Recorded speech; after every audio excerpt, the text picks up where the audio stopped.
And now, I shall resurrect Slifer the Sky Dragon!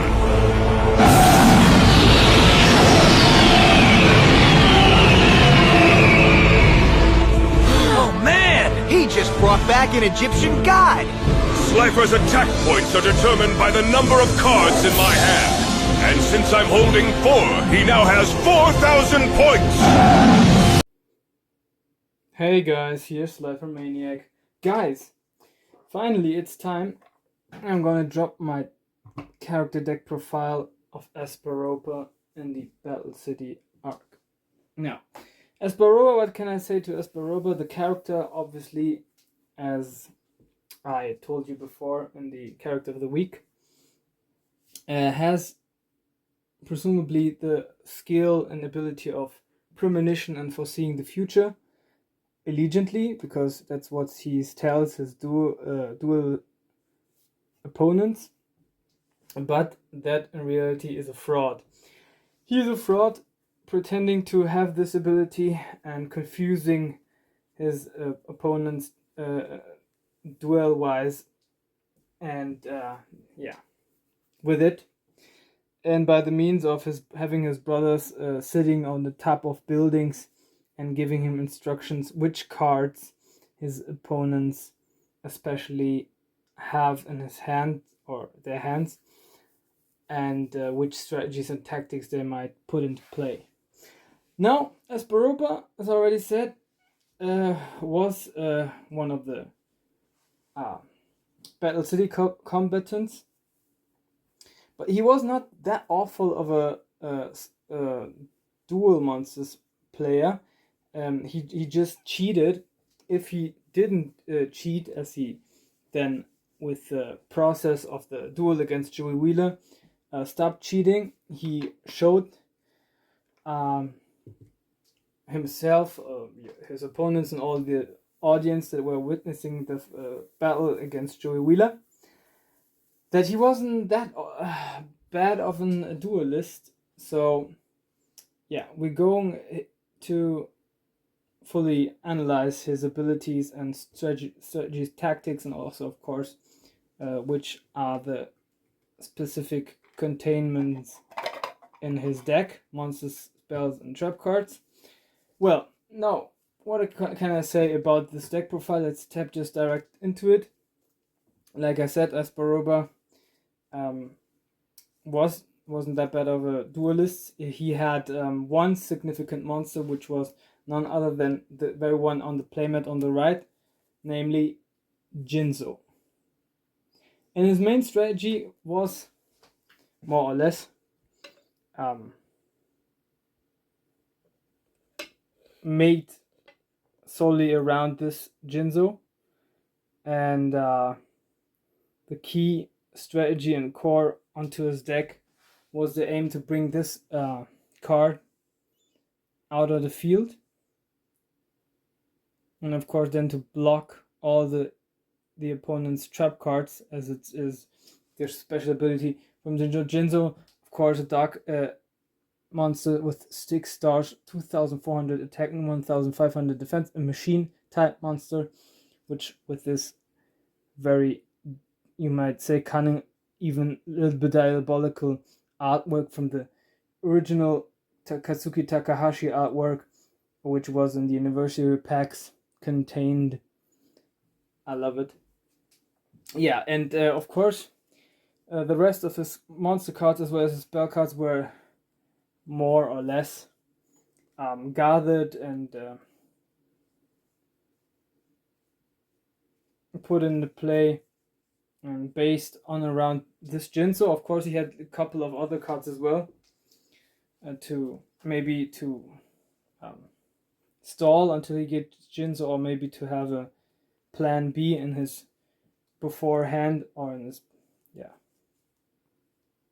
as an option if Jinzo is not there, or if even someone gets through Jinzo in a fight. In one of the games, he had the Beast of Talwa. You have to consider, guys, that even from the very monster cards as well as all of the other spell and trap cards that was shown in the duel, there are not that many. So I have, as a result of that, to make some additions and assumptions which cards he might have had also, which of course have to make sense in consideration of strategy. And yeah, so I put, of course, some as an addition to that. And also I did look up a couple of games in which Espa Roba had some other cards like this one, which was a Beast of Talwar. No, Beast of Talwar is an Fiend type monster with 6 stars, a dark attribute in 2400 attack and 2150 defense, so it's very comparable to Jinzo, and it's like I said, a little bit of a plan B.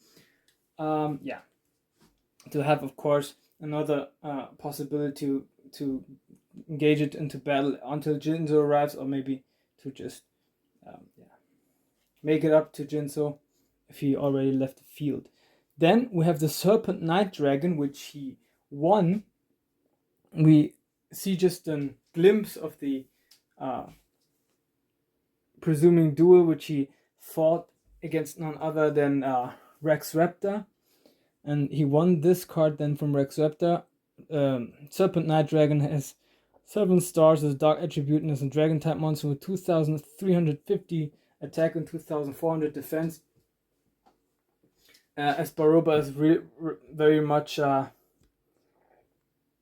bragging about his abilities and says things like, as he won this card to Rex Raptor, that he will use the Serpent Night Dragon maybe as a stabilizer for his cup of tea or to drink, maybe if he drinks something. So he was very cocky, and that, of course, ultimately led to his undoing. Then a very significant other monster card which was shown and is by him and put into play, which we of course have on our mat, this very one, namely the Fiend Mega Cyber. Now the Fiend Mega Cyber has also 6 stars, has a dark attribute, has warrior type monster with 2200 defense and 2200 attack and 1200 defense, and its ability is, in effect, is of course, if your opponent has 2 or more monsters than you have on the field, you can summon this card without offering tribute, so of course it's a special summon.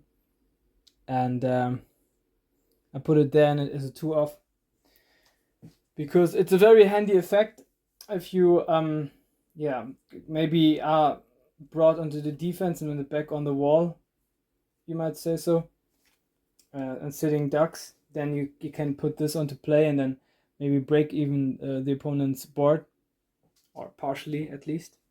As I already said, mentioned in all of my character deck profiles, I wanted to have an character deck files of the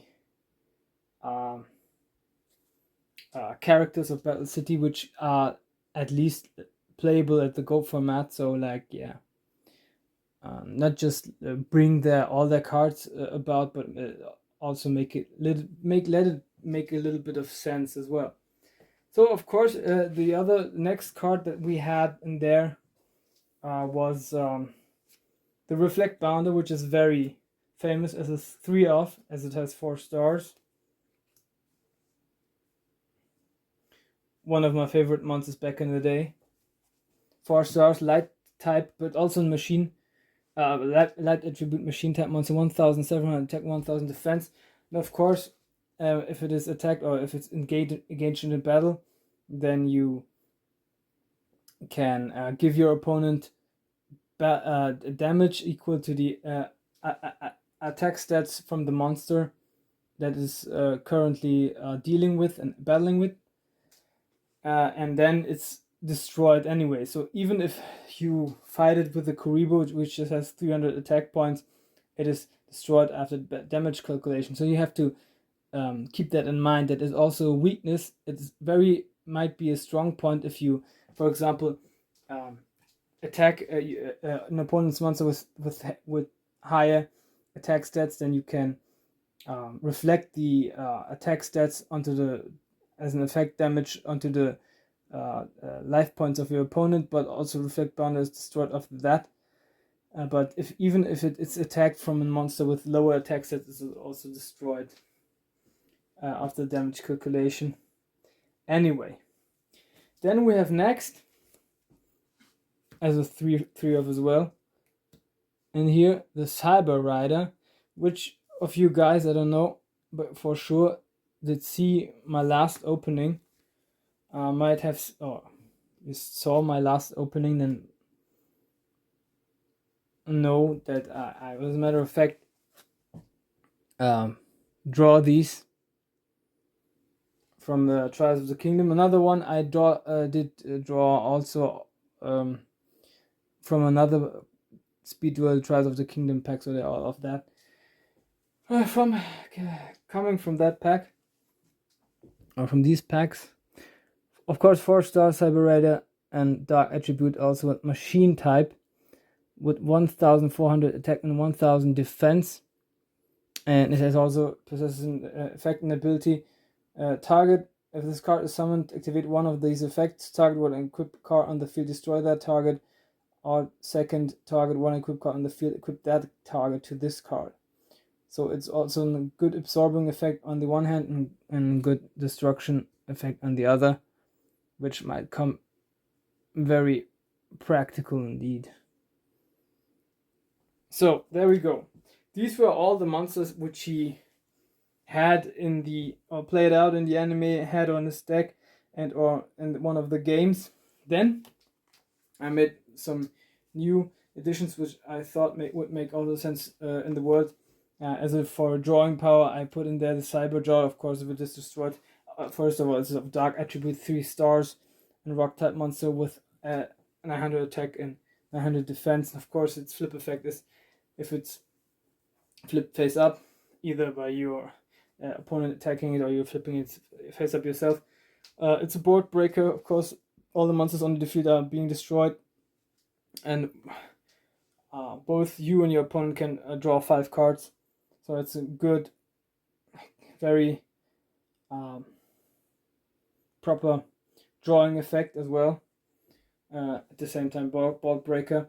You can both then draw 5 cards, and all the monster cards among them with 4 stars or fewer are brought onto the field in attack position or face and defense position, and the rest of the cards are placed in the player's hands.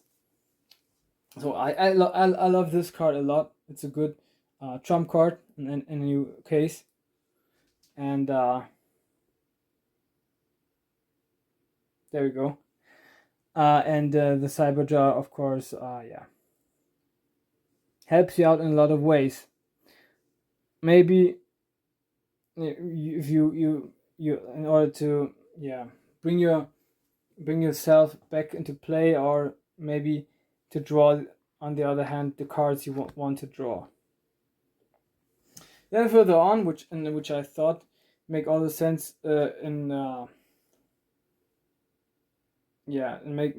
all the sense in the world with the theme which we have, namely, of course, the premonition and the foreseeing, which is Hyro's Shadow Sphere, which of course 2 stars, Dark Attribute on Fiend type monster, which also has a flip effect with 650 attack and 500 defense.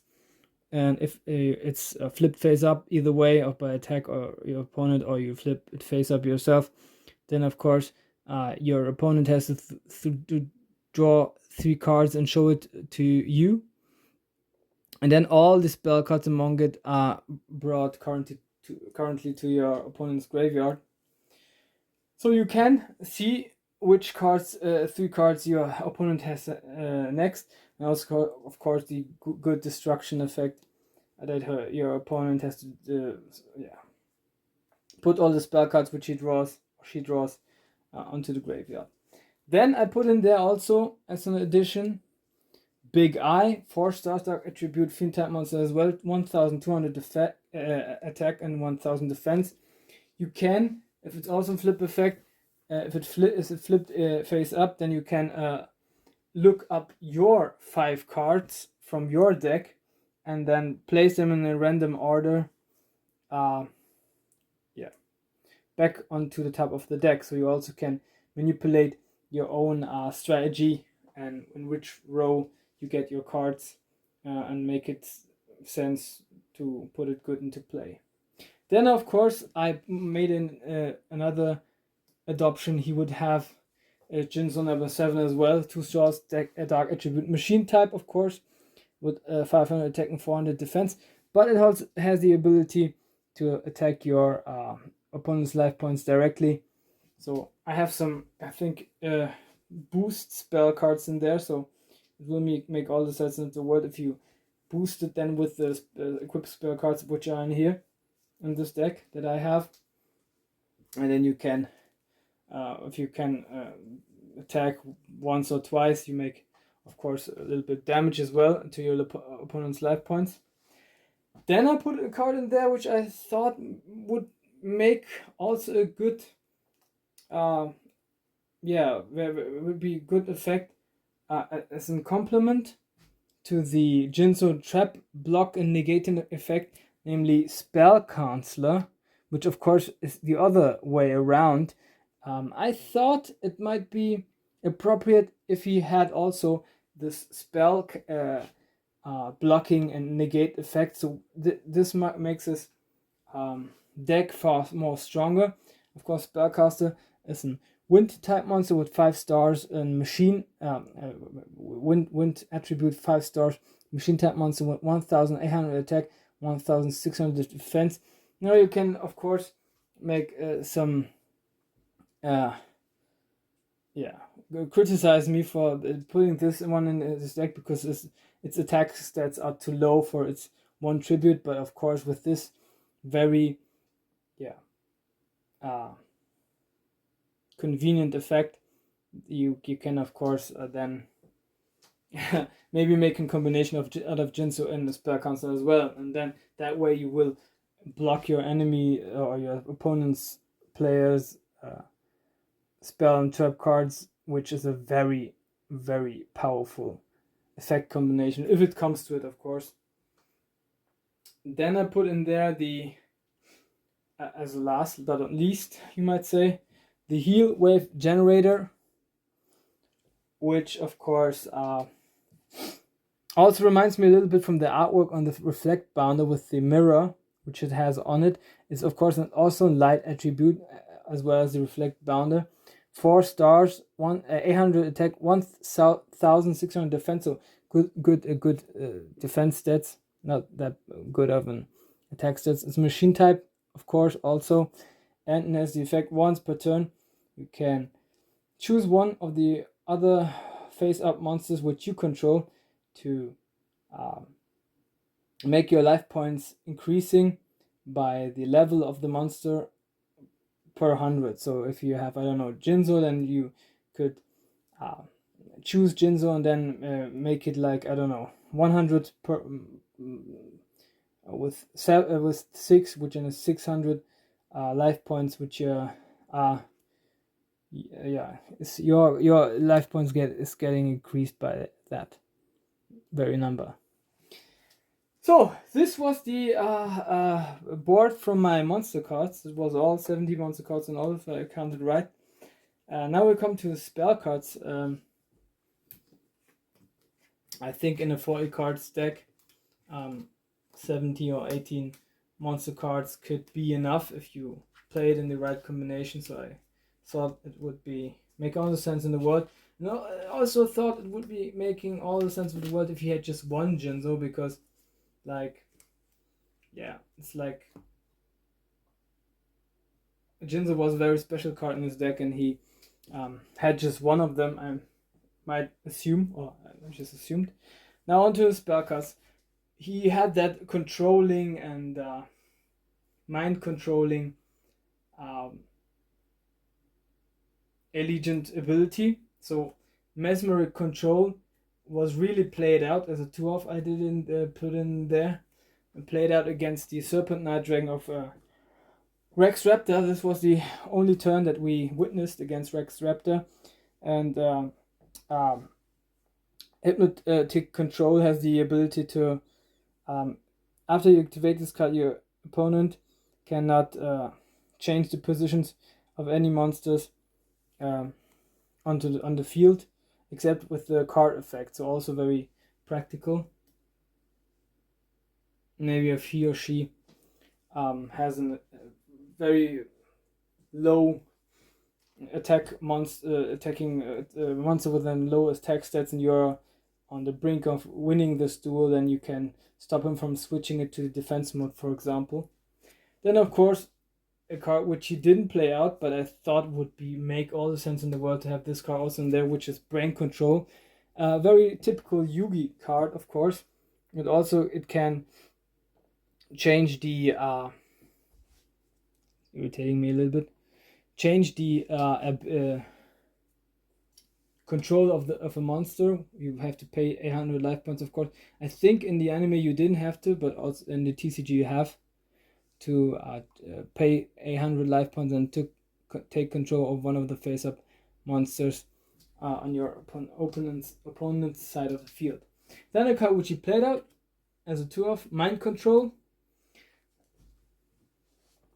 Yeah, Mind Control. You can also switch the control of a monster of your opponent. It doesn't have to be face up now in comparison to Brain Control, but you cannot tribute it and you cannot attack with it. So you just can take it to get it out of the way and then maybe attack directly with all your monsters if you have a board or if you have a strong monster. Or maybe even if you have a monster which might destroy one of the strong monsters which your opponent has on his board on the field. Then of course a very significant card and a very good boost equip spell card for his Jinzo, namely Amplifier.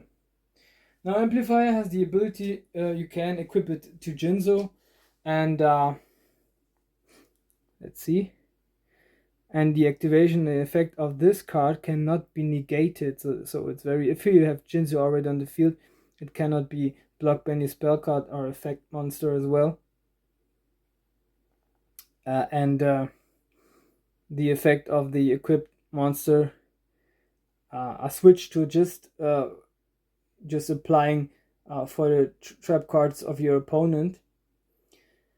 So your own trap cards are not blocked anymore. So you can activate him as a result of that. Back in the old days, as I had Jinzo in my own deck from Pharaoh's Servant, I drawed it up from the booster pack. It took me a while, but I also had Amplifier then. I think I changed it, exchanged with someone. I took it from someone else. And then I put this strategy very often into play. And it gave me a lot of victories, so it's very cool and stunning effect. Of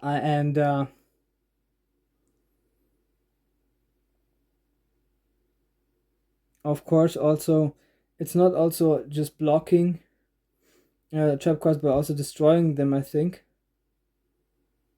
Yeah.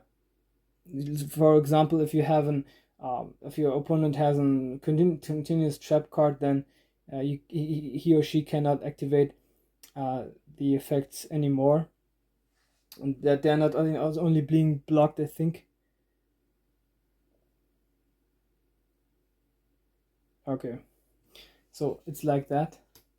You can block them, but also your own trap cards are released from the blocking effect of Jinzo himself. Then as a staple, I thought it might make all the sense of the world is also be a Monster Reborn in there. I'm not sure whether he played it out or not, but yeah. As in Battle City, make all the sense of the world. Also as in filler exchange, which was very strong filler card in the Battle City era because many people played it out. I think Yugi and Joey played it maybe out, and then also Yami Bakura played it out, so it's a good filler card, like Dimensional in the Virtual World arc. Then I made another other assumptions as well. Senri Eye, which of course also you see the very same gesture or a comparable gesture, just one above the head and the other one like middle of the forehead, which reminds me of course then of Espa Roba. It is a continuous spell card which can during each of your standby phases you can see one card on the top of your opponent's deck, return to your position by paying 100 life points. Your opponent cannot see the card, so you can put into play better strategies and tactics and be far more better prepared on your opponent next cards. So it makes also no sense in the world of course to combine it with Espa Roba's deck. Then of course another one of the machine equip spell cards, as I called it out, which he did not play, but I thought it would make very much sense and would be very smart to have them in the deck, like Machine Converter Factory. Of course, the equip spell cards, which is applying to a machine type monster. With this card, you can equip one machine type monster and it gets 300 attack and 300 defense. Then I have, of course, a typical Bandit Keith card, 7 completed, which of course you can either choose attack or defense stats, so it might come also in handy if you want to put up a good defense board. You equip one machine type monster with it, and it gets 700 attack or defense as a one-off also. Then I have also did put in there a non-machine type monster equipped. This card cannot attack, so it's a blocking equip spell card for your opponent, or against your opponent to say it better. And limiter removal, which I'm not very certain whether he had this card in his deck. It was shown in his hand, or even he played it out himself. But limiter removal makes all the sense of the world in combination with all the machine type monsters. And what this was also in spell card, which I back in the day played out very often, and which doubled the attack stats from Jinzo and then made me completely annihilate my opponent with then attacking his life points, or here. Most of the times it was his. 2 other spell cards which also resemble that theme of the premonition and the foreseeing the future, which one is Seal of the Ancient. You can see the set cards, spell and trap cards of your opponent side of the field, and switch them face up, then returning them to the original position, so you can then tap or calculate your strategy after that and your tactics. And another one which is the Unexperienced Spy. You can choose one of the cards of your hand on the hand of your opponent, just look at it and then return it to your opponent. Also giving into that premonition theme and thought. And last but not least, another card which you saw very more often in the Duelist Kingdom arc, which was Block Attack. You can of course switch attack face up attack position monster to defense position. Maybe the defense stats are weaker, and then you can maybe change the fate of the whole duel. Now, this onto his spell cards.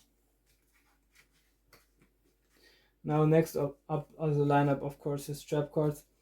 Trap cards, he played, I think he just did play out one, which was Mind Control, but Mind Control was a trap card in the anime, and in the TCG it is of course a spell card, so I have made some additions into this very deck also. And also, like I said, either from the artwork and or from the effect, it must be something which which have to be compatible with the deck. So of course, it's called, I think, mind destruction in English. I'm not sure. I think it's called mind destruction, which has the effect, of course, on the mind hacking. You can declare one card name if the card is in your hand of your opponent, and you have she has to bring all of the copies of the cards which you just called uh, onto the graveyard. And if he doesn't or she doesn't possess this card you called just by its name, then you have to discard one card from your hand. So it works very good with the inexperienced spy spell card. There we go. Yeah. Further on, I have it was mind destruction, I think, and this one is the mind hacking, which also has this mind control theme in its artwork, and also in its effect, you have to pay 500 life points, look at the cards of your hand of your opponent, and then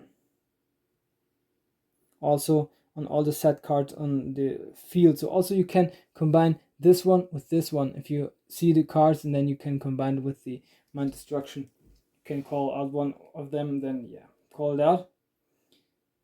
And then mind wiping.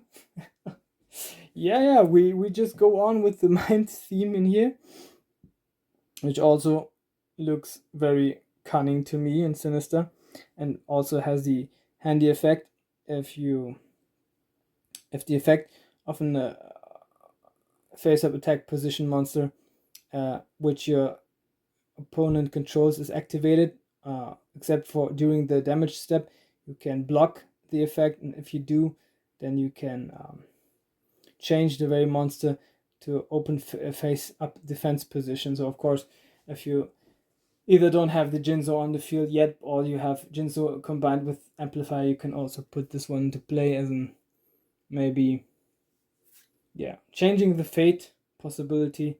If you are put onto your defense, then you can go ahead with the attack in the next round if you have a possibility to outmatch his defense stats. Then there we go. Then a card which I thought he might played it out also, but I'm not sure, which is called Tribute Altar. If you have to, of course, choose one monster on the field, and then bring it onto the graveyard, and then you can increase your life points onto the very attack stats of the monster which you just put onto the graveyard. So I think also a life points boosting engine, you might say. And of course, negate attack is a good stalling method. I don't know whether he had it, but I thought it might be a good, also a good filler and staple, which then of course has the ability to skip a whole battle phase. Then another one which rather isn't Jinzo's support card, which also will be taking place in one of the turbo or ultimate, but a turbo deck profile of Espa Roba coming in the future, which is of course Psychic Shockwave with the Jinzo in the artwork background, which has the ability when if your opponent activates a trap card, discard one spell trap special summon while level 6 Dark Machine monster from your deck, which of course is a reference to our very Jinzo. But with 6 stars Dark Machine type, I think, I'm not sure whether we don't maybe have another one. Not with 6 stars, but just with 5 stars. So we're just applying to Jinzo. Yeah, so this was it, guys. This was my Espa Roba deck profile for Battle City. I hope you guys liked it. I loved it very much. It made a lot of fun for me creating it.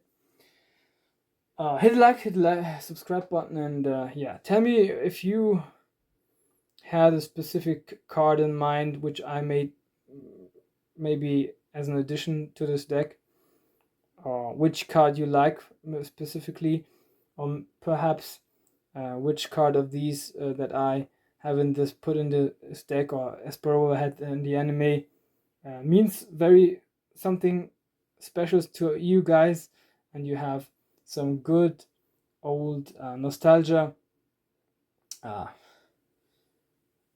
occurrences that you bind with it.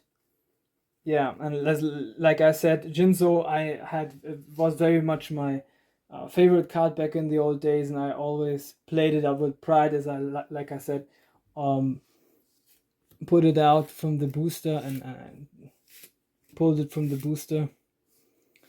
It took me, I think, a while. I don't know, maybe like a half year, every 2 or 3 days, just buying boosters until I finally drew it. So this is it, guys. So we're coming finally to a conclusion with our character of the last week. So we have room and space for our character of this week. This is me, your Maniac. I hope you guys a nice evening, nice day, nice afternoon, nice morning, whenever you might see and witness this deck profile. This is it for today. Bye!